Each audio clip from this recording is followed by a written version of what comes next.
أعوذ بالله من الشيطان الرجيم بسم الله الرحمن الرحيم السلام عليكم ورحمة الله وبركاته الحمد لله رب العالمين والصلاة والسلام على أشرف الأنبياء والمرسلين وعلى آله وصحبه أجمعين أما بعد. Alhamdulillah, bersyukur kita kepada Allah, berselawat kepada Rasul tercinta Nabi besar Muhammad sallallahu alaihi wasallam. Allahumma salli ala sayyidina Muhammad wa ala ali sayyidina Muhammad. Sahabatku yang dimuliakan oleh Allah Subhanahu wa taala. Bulan Ramadan adalah bulan yang penuh dengan keistimewaan bagi umat Islam. Kedatangan bulan yang mulia ini bagi banyak orang seperti kehadiran tamu agung yang terhormat, di mana umat Islam sedunia sibuk melakukan berbagai aktivitas penyambutan dengan berbagai cara. Makanya ada istilah tarhib Ramadan itu dalam upaya untuk mengekspresikan rasa kegembiraan menyambut bulan suci Ramadan. Ramadan punya keistimewaan sendiri yang tidak dimiliki oleh bulan-bulan lainnya. 12 bulan mulai dari bulan Al-Muharram, Safar, Rabiul Awal, Rabiul Akhir dan seterusnya sampai kepada bulan Dzulhijjah. Ternyata Ramadan punya keistimewaan tersendiri dibandingkan dengan bulan-bulan lainnya. Karena itu kedatangan Ramadan selalu ditunggu-tunggu, dan perpisahan dengan Ramadan seringkali mengharukan jiwa seorang mukmin. Apa keistimewaan Ramadan itu? Yang pertama, bisa kita telusuri pengistilahan Ramadan, atau lebih sering kita sebut dengan istilah Ramadan. Para ahli lughah atau bahasa Arab mengatakan istilah Ramadan itu adalah sesuatu yang amat panas. Sesuatu yang amat panas, kalau kita umpamakan, dia akan membakar. Kalau membakar berarti ada sesuatu yang terbakar. Ramadan penuh dengan fenomena aktivitas kehidupan umat yang syarat dengan ibadah. Sehingga kalau kita lihat dalam petunjuk-petunjuk hadis Nabi, banyak di dalam Ramadan itu ketika kita melakukan ibadah-ibadah tertentu, maka salah satu bentuk ganjaran yang diberikan oleh Allah berupa pengampunan dosa-dosa hamba. Kalau sudah bermakna pengampunan dosa-dosa hamba, berarti dosa yang banyak kemudian dibakar, sehingga apa? Laksana dia tidak memiliki dosa.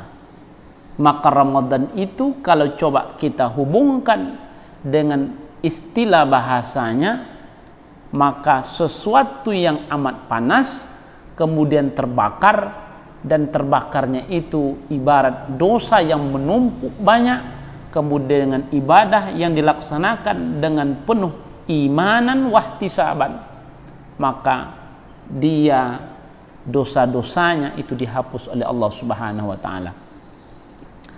Sahabatku yang dimuliakan oleh Allah Subhanahu wa taala, itu dari istilah Ramadan saja. Mujahid, seorang ulama besar, agak enggan menggunakan istilah Ramadan karena menurut beliau kemungkinan istilah Ramadan itu adalah salah satu bagian dari nama-nama Allah yang baik, Al-Asma'ul Husna. Namun karena Allah Subhanahu wa taala menyebut istilah Syahrul Ramadan, maka kita tetap boleh memakainya.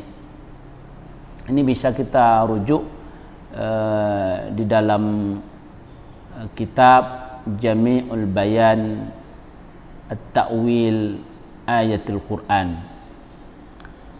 Sahabatku yang dimuliakan oleh Allah Subhanahu wa taala, itu yang pertama, istilah nama. Kemudian keistimewaan Ramadan itu diwajibkannya puasa. 12 bulan yang ada, hanya bulan Ramadan yang diperintahkan secara syariat untuk kemudian bagi umat Islam berpuasa selama sebulan penuh, yaitu di bulan suci Ramadan. Bulan lain tidak pernah dijadikan bulan untuk berpuasa. Kalaupun ada anjuran berpuasa sunnah, tidak pernah sepenuh bulan. Sahabatku yang dimuliakan oleh Allah Subhanahu wa taala, selain bulan Ramadan tidak ada kewajiban untuk berpuasa kecuali hanya puasa sunnah saja. Hal ini ditegaskan oleh Rasulullah SAW dalam hadisnya yang diriwayatkan Al-Bukhari dan Muslim, an Talhata ibn Ubaidillah radhiyallahu an, anna rajulan jaa ila an-nabiy sallallahu alaihi wasallam tha'irar ra'si faqala ya Rasulullah akhbirni madza faradallahu alayya minas siyam. Hadis yang diriwayatkan dari Talhah bin Ubaid radhiyallahu an, bahwa seorang datang kepada Nabi bertanya, ya Rasulullah, dia tanya begitu, katakan kepadaku apa yang Allah wajibkan kepadaku tentang puasa. Ya Rasulullah, akhbirni madza faradallahu alayya minas siyam. Qala, kemudian Rasulullah menjawab, apa kata Rasulullah? Syahrul Ramadan. Kata Nabi, puasa Ramadan. Qala hal alayya ghairu. Lalu dia bertanya lagi, apakah ada selain itu ya Rasulullah? Qala, Rasulullah berkata, la illa an tatawwa'a syai'a. Illa an tatawwa'a syai'a. Beliau menjawab, tidak, kecuali puasa sunnah. Hadis riwayat Bukhari dan Muslim.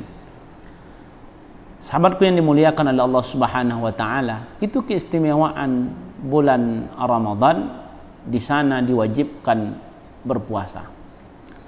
Kemudian keistimewaan berikutnya, bahwa di bulan Ramadan ini turunnya Al-Qur'an. Turunnya Al-Qur'an di bulan Ramadan.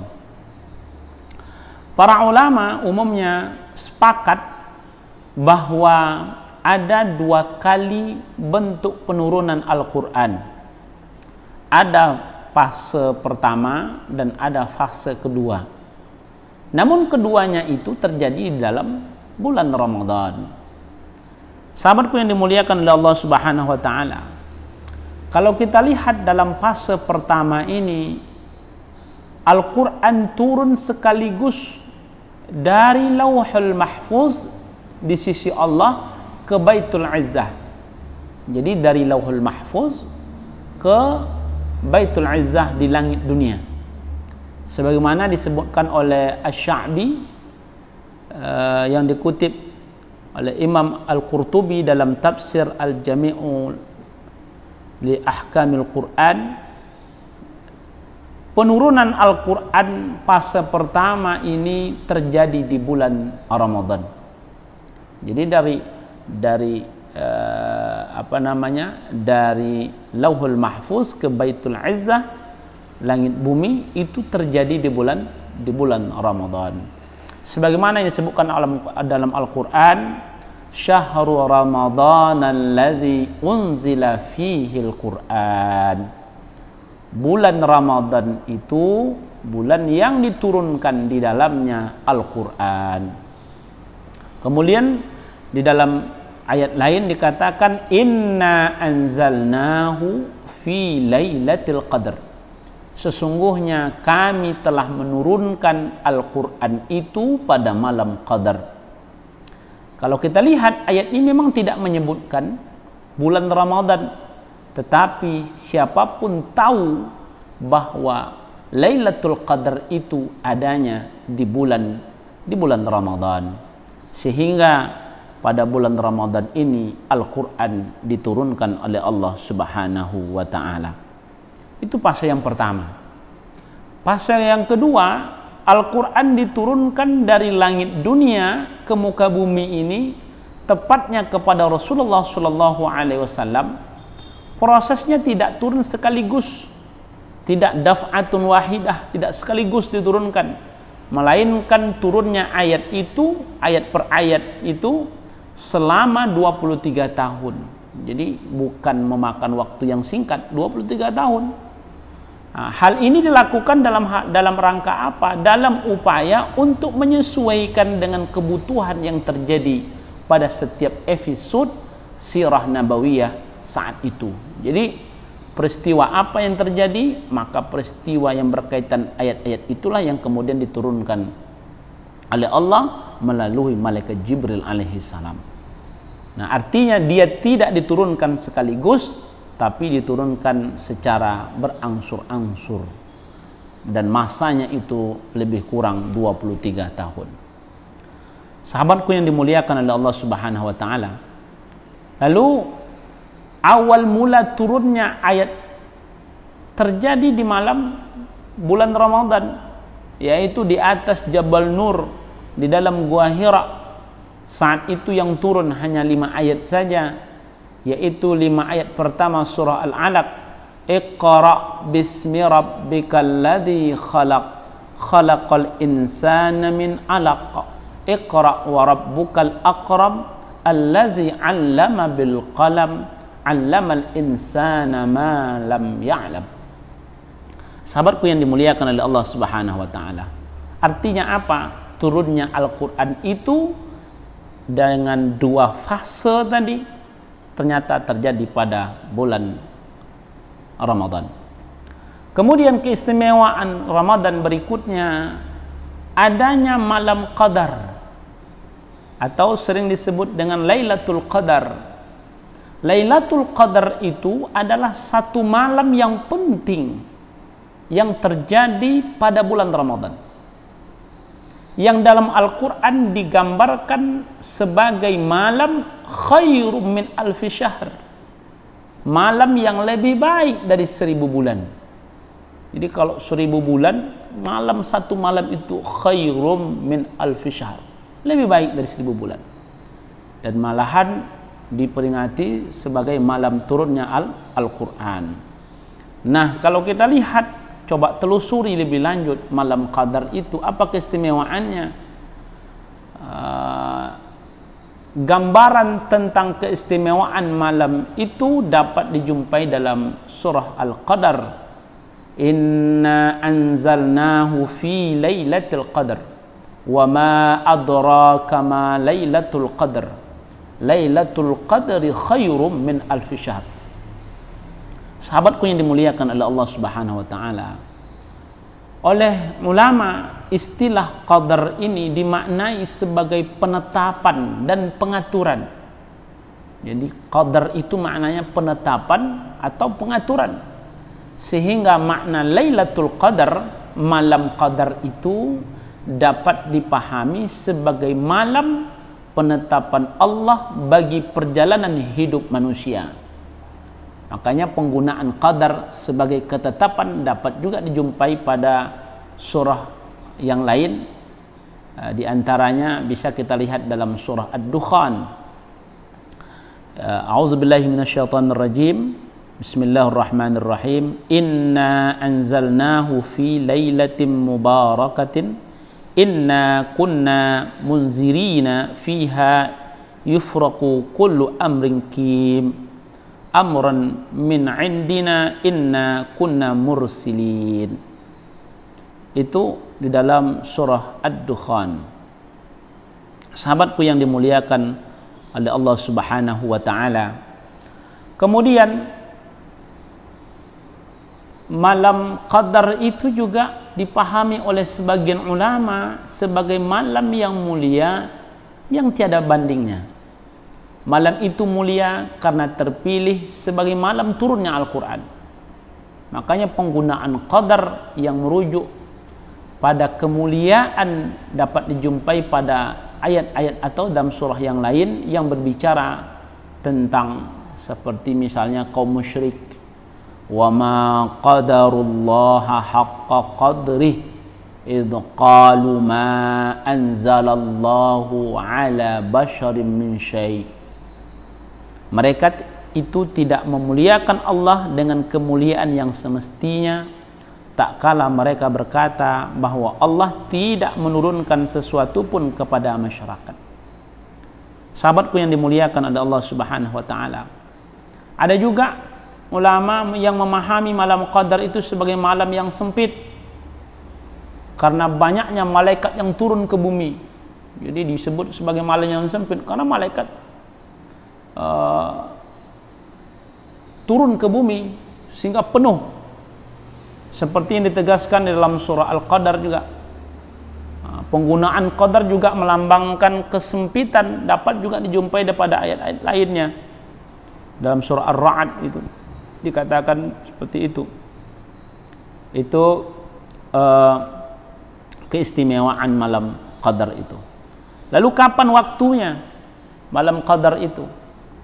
Ini terdapat pendapat yang mengatakan bahwa terjadinya malam qadar itu pada 10 malam terakhir di bulan Ramadan.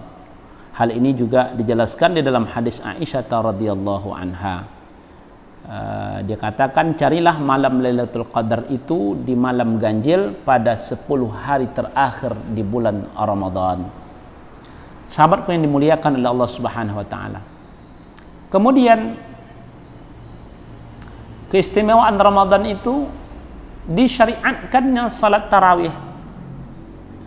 Salat tarawih itu hanya disyariatkan di dalam bulan Ramadan. Di luar Ramadan tidak ada. Tidak disyariatkan. Meskipun seseorang melakukan salat sunat pada malam hari, namun kalau bukan di dalam bulan Ramadan, namanya bukan tarawih, melainkan sekedar dia melaksanakan salat malam atau salat tahajud saja. Sahabatku yang dimuliakan oleh Allah Subhanahu wa taala, ini keistimewaan Ramadan. Makanya kalau orang berada bulan Ramadan, karena ini merupakan salah satu bulan yang istimewa, agaknya asing itu kalau mereka berpuasa di siangnya tapi tidak melaksanakan salat tarawih. Kenapa? Karena memang salat tarawih itu adanya khusus di bulan Ramadan. Sahabatku yang dimuliakan oleh Allah Subhanahu wa taala, tarawih itu bukanlah tahajud.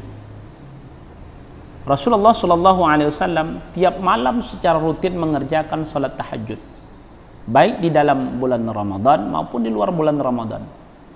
Namun di luar salat-salat malam itu secara khusus di malam bulan Ramadan beliau mengerjakan satu jenis salat sunnah khusus yang unik yang kemudian disebut dengan salat tarawih. Jadi tarawih itu bukan tahajud, dia memang khusus dilaksanakan pada bulan suci Ramadan. Kemudian ini merupakan sunnah Nabi dan para sahabat. Dahulu Rasulullah SAW pernah melakukan sholat tarawih di masjid bersama-sama. dengan beberapa para sahabat. Namun pada malam berikutnya jumlah mereka menjadi bertambah banyak. Jadi Nabi sholat bersama para sahabat, kemudian pada malam berikutnya jumlah mereka semakin bertambah dan semakin bertambah lagi pada malam berikutnya, sehingga kemudian Rasulullah memutuskan untuk tidak melakukannya di masjid bersama para sahabat. Alasan yang dikemukakan saat itu adalah takut sholat tarawih itu diwajibkan. Karena itu kemudian mereka sholat sendiri-sendiri. Hal ini bisa kita temui di dalam hadis riwayat Al-Bukhari dan Muslim. Salat Nabi sallallahu alaihi wasallam fil masjid zata lailatin fa shalla bi salatihi nasun summa shalla minal qabilati wa kathura an-nas summa ijtama'u minal lailati ats-tsalitsah aw ar-rabi'ah falam yakhruj ilaihim Rasulullah sallallahu alaihi wasallam falamma asbaha qala qad ra'aitu alladhi sana'tum falam yamna'ni minal khuruj ilaikum illa anni khashitu an tuftarada alaikum qala wa dzalika fi Ramadan. Ini hadis diriwayatkan dari Aisyah radhiyallahu an. Pada suatu malam pernah melaksanakan sholat. Rasulullah pada suatu malam pernah melaksanakan sholat. Kemudian orang-orang sholat dengan sholat tersebut. Kemudian beliau sholat pada malam selanjutnya. Orang-orang mengikuti tambah banyak. Kemudian mereka berkumpul lagi tambah banyak. Pada malam ketiga, keempat, Rasulullah tidak keluar untuk sholat bersama mereka. Dan di pagi harinya Rasulullah berkata, kata Rasulullah, apa kata dia? Qad ra'aitul ladzi sana'tum.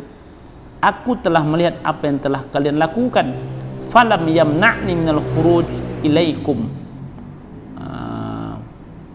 Dan tidak ada yang menghalangiku untuk keluar salat bersama kalian. Illa kecuali anni khasyitu, aku khawatir an tuftarida, bahwa salat tersebut akan difardukan. Rawi hadis berkata, wazalika fi Ramadan, hal tersebut terjadi bulan Ramadan.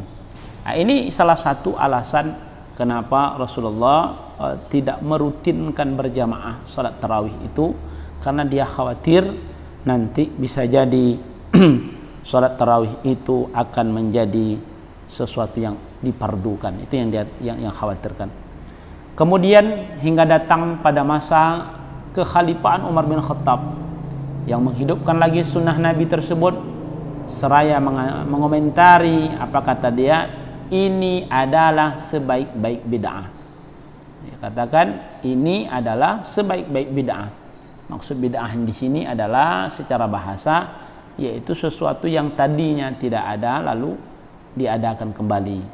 Semenjak itulah kemudian umat Islam hingga hari ini melakukan salat yang dikenal dengan sebutan salat tarawih secara berjamaah di masjid pada bulan malam Ramadan. Sahabatku yang dimuliakan oleh Allah Subhanahu wa taala, itu di antara keistimewaan Ramadan disyariatkannya salat sunat tarawih. Kemudian di dalam Ramadan keistimewaannya dianjurkan beriktikaf. Meski beriktikaf itu hukumnya disyariatkan kapan saja, namun khusus pada bulan Ramadan, utamanya pada 10 akhir terakhir, memang secara khusus disunahkan beriktikaf. Jadi 10 akhir itu disunahkan kita beriktikaf. Hal itu karena dahulu Rasulullah SAW senantiasa melaksanakannya. Nah, sebagaimana dalam hadis Aisyah dikatakan, man kana takafa ma'i, siapa yang ingin beriktikaf kepadaku, falya'takif fil asra al awakhir, maka lakukanlah pada 10 terakhir. Nah, maka sunnah beriktikaf pada 10 hari terakhir bulan Ramadan tidak lain adalah demi menghidupkan sunnah beliau Rasulullah SAW yang selalu beliau kerjakan di dalam bulan Ramadan.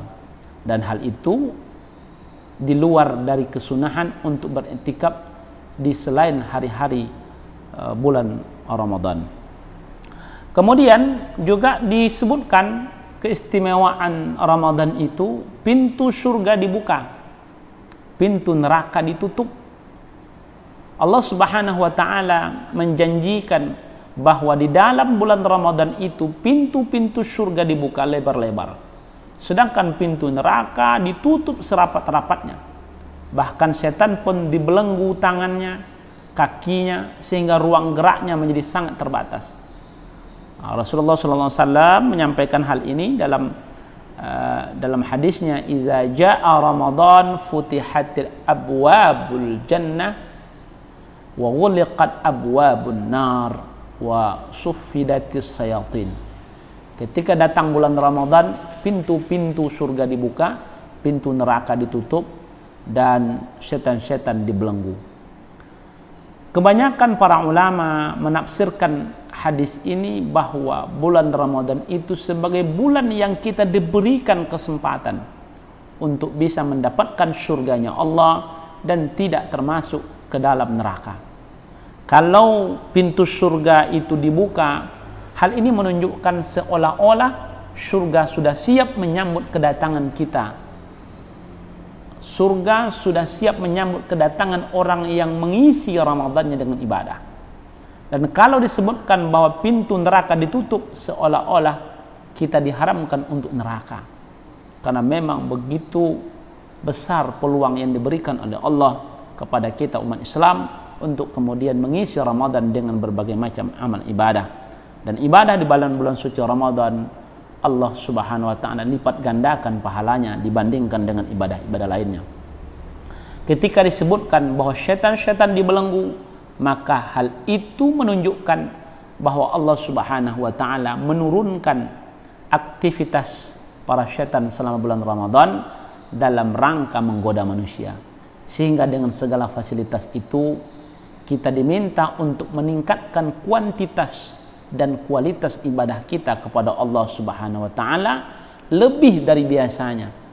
Jangan sampai nilai ibadah kita tidak ada bedanya dengan di luar bulan suci Ramadan. Kemudian keistimewaan Ramadan berikutnya adalah dosa kita diampuni. Puasa penghapus dosa.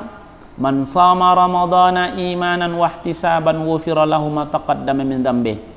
Siapa yang puasa Ramadan penuh iman, ihtisab, diampuni dosa yang terdahulu. Puasa penghapus dosa.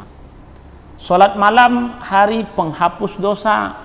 Man qama ramadhana imanan wa ihtisaban ghufira lahu ma taqaddama min dzambih.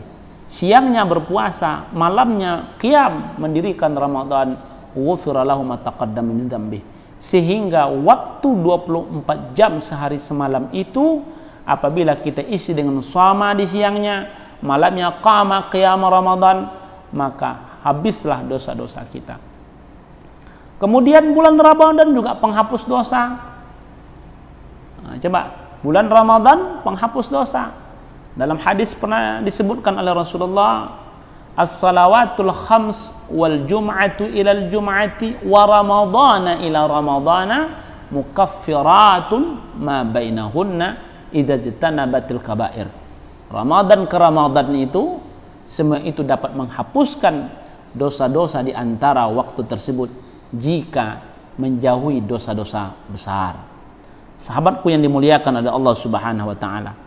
Kemudian keistimewaan berikutnya, Ramadan ketika seseorang mengerjakan umrah di bulan Ramadan, umrahnya itu seperti pahala haji. Bila seorang muslim melakukan ibadah umrah di dalam bulan Ramadan, maka Allah Subhanahu wa taala janjikan lewat sabda Rasulullah sallallahu alaihi wasallam akan mendapatkan pahala ibarat orang pergi haji. Fa iza jaa syahru ramadhana, jika datang bulan Ramadan, fa'tamiri, tunaikanlah umrah. Fa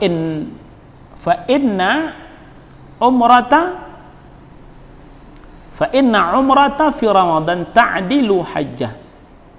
Karena sesungguhnya umrah di bulan Ramadan itu seperti haji. Ini luar biasa. Jadi kalau orang pergi umrah di bulan Ramadan, itu pahalanya seperti pahala haji. Jadi kalau dilihat dari keistimewaan Ramadan ini luar biasa. Umrah saja itu pahalanya seperti menunaikan ibadah haji. Kalau dibandingkan dengan sekarang ini luar biasa. Punya uang kita, daftar haji, belum tentu berangkat tahun yang akan datang. Menunggu beberapa tahun ke depannya. Malahan ada yang puluhan tahun, 20 tahun, dan sampai 30 tahun.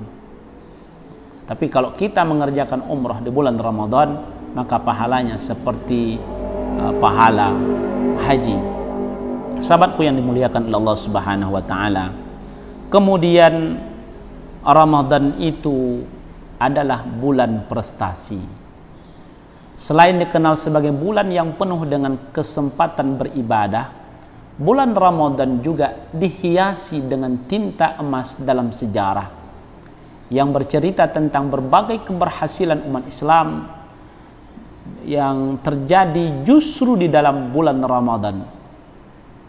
Mengapa ini perlu disampaikan? Karena tidak sedikit orang yang memandang bahwa bulan Ramadan itu harus selalu diisi dengan ibadah yang bersifat ritual, malah menurunkan produktivitas dan prestasi kerja. Jadi Ramadan ini stop aktivitas kerja, produktivitas menurun. Memang pandangan seperti ini bahwa ritual Ramadan hanya terbatas pada puasa, menahan makan dan minum, salat tarawih saja, bangun untuk salat malam, membaca Quran, berzikir, beriktikaf, itu memang sudah dianggap lazim, yang biasa. Ya kan, puasa di siangnya, baca Quran, zikir, salat malam. Berbagai aktivitas yang umumnya merupakan aktivitas dalam masjid tetap masih dianggap sebagai salah satu maskot ya, bulan Ramadan. Memang semua amal itu baik dilakukan di dalam bulan Ramadan, namun bukan berarti umat Islam jadi tidak produktif dalam urusan dunia dan prestasi kerja. Mungkin karena terlalu sibuk mengejar berbagai amalan yang dianjurkan untuk dilakukan selama bulan Ramadan, akhirnya di siang hari pada jam-jam yang produktif banyak dari kita yang tak mampu menahan kantuk.